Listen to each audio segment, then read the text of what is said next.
To answer your question you asked on number 15, what does base 0 mean?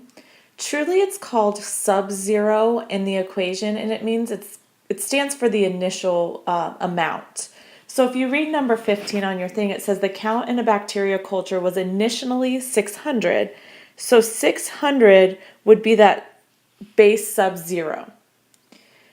And then it says the final count was 38,400. And I need the rate for the time of being 6 hours. So what I would like you to do is try to solve this one. Now you're going to end up using your logs. Good questions on 16 and 17. They're actually a lot easier than they appear.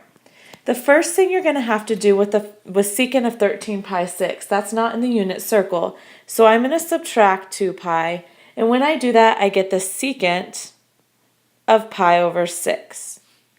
Well, now we have a terminal point at pi over 6 that's rad 3 over 2, comma 1/2 in the first quadrant. I don't want to mess with secant. I'm going to find its reciprocal.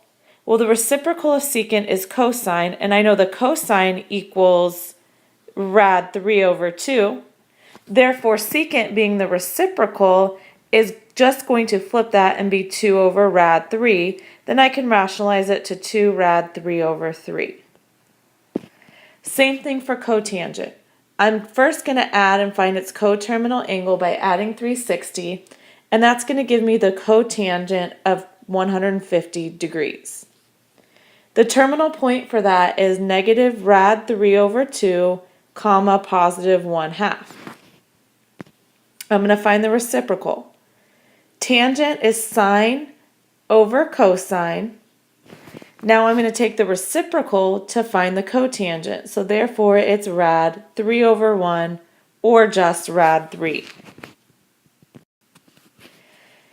The next piece is kind of like a little puzzle. The way I like to start it is all students take calculus. That's where the trig functions are positive. Quadrant 1, all is positive. Quadrant 2, sine is positive. Quadrant 3, tangent, and quadrant 4, cosine. Well, let's start with this piece in relation to the last problem. I have a fraction here, 4 over 1, which is secant. Secant pairs up with cosine. So the cosine of theta equals 1 over 4, which is a positive number.